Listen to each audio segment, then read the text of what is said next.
In today's video, I'll be showing you one of the best strategies to generate consistent income from cryptocurrency. When it comes to any investment, it's always important to have a clear-cut strategy so you can maximize your gains and limit any potential losses. In the fast-paced world of crypto, this can seem very complicated as there's always a new crypto project coming out, and keeping up with all of them is a task that's near impossible. It can be easy to focus on the fast money that can be made with crypto if you're seeing news headlines on someone becoming a millionaire from investing in Dogecoin, or a person retiring at the age of 30 from getting in early on Ethereum. But actually replicating any of these results is near impossible, and it's virtually the same as trying to win a lottery ticket. Focusing on the next 100x and just buying any crypto project that comes out, hoping that it will take you to the moon, is not a viable strategy. But is there any hard science or historical data that you can use to actually get a clear-cut strategy that will show you how to consistently make a return with cryptocurrency? To answer this question, I'll be looking at some data dated back to 2013, which looks at 1,985 coins taken from 317 different exchanges. First and foremost, I did not make this data myself, nor did I do the research for it.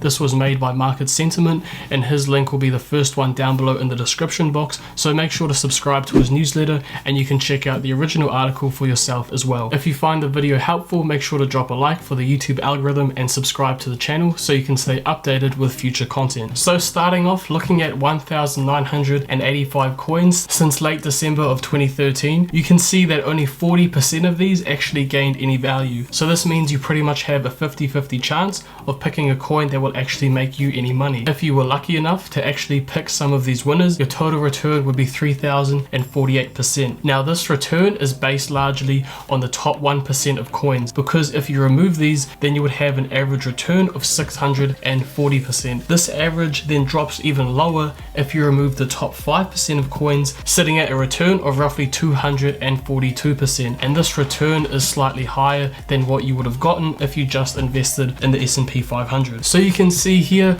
that the majority of the money that you would make is really just related to those top 1% of coins that you could invest into. So now the challenge becomes, what is a consistent strategy to where you can make sure those make up the majority of your portfolio while avoiding a lot of those losers that will drastically drag down the percentage return that you could make. Because just hunting for those top 1% coins will be like trying to find a needle in the haystack, and again, that's just not a viable strategy that you can reproduce for yourself. So you can see from here, of the 40% of coins that actually made any money, 2% of them will drive your return higher than the average gain that you would have made from the S&P 500. So that means 98% of the time you would have been better off just being a boring dollar cost averager into the S&P 500. So the strategy that Market Sentiment made is on the first of every month, looking at the top 10 cryptos that were traded from the previous month and investing in them. For example, on the 1st of November, if you had $100 to invest, you would look at what the most traded coins were of October, the previous month, and then you would put your $100 and distribute them amongst those top 10 coins from the previous month. By doing this, you're just methodically investing in cryptos based on their popularity, and it just gives you a nice consistent method that can be easily followed and replicated by anyone. It doesn't take lots of time or research on the investor's part or any in-depth skills with things like technical analysis, so it's something that can be replicated by anyone, and it takes luck out of the equation. So he used this strategy either on popularity or market volume. So if you had $100 at the end of every month to invest, you could split this evenly between the top 10 coins, putting $10 into each of them, or you could invest based on trading volume, meaning putting more into the coins that had a higher trading volume than others, and therefore different coins would receive a larger investment amount. To do this, Market Sentiment created an investing strategy that was based on dollar cost averaging, meaning just putting in a consistent amount at the end of every month into the top 10 cryptos, either based on trading volume, popularity. So if you had invested $100 a month since 2013 into the crypto market, then you would have invested $9,390, and if you had stuck with investing based on popularity of coins, then you would have a percentage return of 10,447%, meaning that your portfolio would be valued at a grand total of just over $990,000. This is an insane return, virtually can't be replicated by anything in the stock market. Potentially penny stocks could come close to this, but looking at the general investments like those that are part of the S&P 500, this return in the cryptocurrency world is virtually unmatched. And then if you stuck with the strategy of investing based on trading volume, then you would have a percentage return of 5,718%, and then your portfolio would be valued at just over $536,000. Both of these strategies strategies give you an amazing return, but the main reason there's such a big difference between them is because if you're investing based on trading volume, then the majority of your money will be tied to Bitcoin. Bitcoin is essentially the anchor that will hold the crypto market. At this point in time, it makes up roughly 40% of the whole crypto market, and more or less if Bitcoin is rising in value, then this money will travel down to altcoins. Bitcoin has a lot more stability in terms of the crypto market, or as stable as you can get with cryptocurrency, and this means the price fluctuations that it has aren't as insane as some of the other altcoins. As you can see from this graph, Bitcoin has been holding strong for several years now, and I believe this will be the case for several years into the future. And the higher percentage for investing just based on the top 10 coins is because you get access to more altcoins that have a higher investment potential. Looking at things like Ethereum, Solana, or ADA, which again have a smaller market cap and therefore have more room to grow. All this data is taken back from 2014 when Bitcoin was virtually worth nothing in comparison to the value that it has now. So you might be wondering if it's relevant for people who haven't been investing in cryptocurrency that early on. As you can see here, if you had started in 2014, you would have an average return of 10,448%, and then in 2015, 9,652%, and then in 2016, 3,158%, and so on. You can see that in every year you would have made money from this, even all the way in 2021 with a 38% return, which is still higher than that of the S&P 500. This again brings me to the point that the returns made in cryptocurrency are unmatched by any investment, except potentially just for Tesla in terms of individual stocks, which has gone up over 2,000% over the past few years. But other than Tesla, there's not really much else that can compare to cryptocurrency. And this reflects the fact that just dollar cost averaging into the top 10 cryptocurrencies is an excellent strategy to maximize your returns, and is another take on the dollar cost averaging method that a lot of people recommend for the S&P 500. This shows how easy investing can be and the massive returns that you can make. Obviously, the earlier that you start, the more money you can make, because it gives you time for your investment to grow in value. Now that you're familiar with one of the best investing strategies for cryptocurrency, you might be wanting to know what is the safest way to store your crypto. The video on screen will give you an exact guide on all the different types of cryptocurrency wallets, from hardware to software to even paper wallets. Check out that video if you want to know the safest way to store your crypto and some tips and tricks to maximize the effectiveness of your crypto storage options.